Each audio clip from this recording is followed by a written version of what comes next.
नमस्कार सभी को। तो आज हम एक लिथियम बैटरी की टॉपिक की बात करेंगे। लिथियम आयन बैटरी मेरे पास एक आई थी 72 वोल्ट की। तो वो शो नहीं कर रहा था, 5 वोल्ट शो कर रही थी वो बैटरी। फिर इसके बाद मैंने BMS चेंज किया। मुझे लगा BMS की फ़ॉल्ट होगी, क्योंकि बैटरी में जब मैं डायरेक्ट वो कर रहा था तो डायरेक्ट वोल्टेज शो हो रहा था।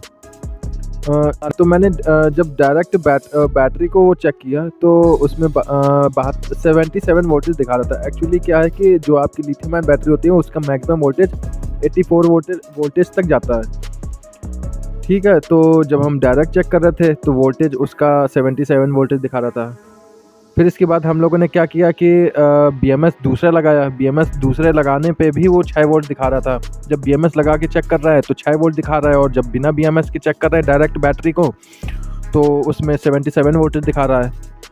फिर जब मैंने देखा कि दूसरा BMS भी काम नहीं कर रहा है, और उसी दूसरे BMS को मैंने फिर दूसरी बैटरी में लगाया जो 72 वोल्ट की थी, तो वो वर्क कर रहा था।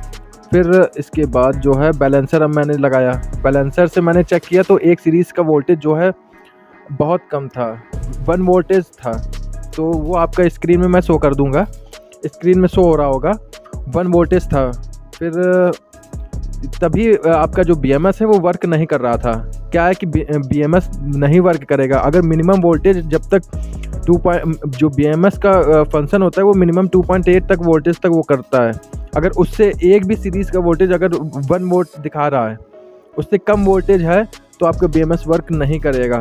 तो ये एक मेजर प्रॉब्लम आती है जो बैटरियाँ बनाते हैं और बैटरी रिपेयर करते हैं। तो उनके लिए है ये कि जब भी इस तरह का केस आए तो आप बैलेंसर से पहले चेक कर लीजिए कि जनरली ये चीज़ नहीं होती कि हमेशा BMS ही ख़राब हो, आपका बैटरी का कोई सीरीज़ भी ख़राब हो सकती है। तो उस सीरीज़ को आप चेंज कर दीजिए तो आपका BMS वर्क करने लगेगा। तो यही चीज़ मुझे बतानी थी। फिर इसके बाद मैंने जब उस सीरीज़ को हटाया, पूरा नए सेल लगाया उस पूरे सीरीज़ में, एक सीरीज़ में, तो पूरा बैटरी पूरी वर्क करने लगी BMS के साथ। तो ये केसेस होने लगते हैं, इसलिए बस इतना ही बताना था। धन्यवाद।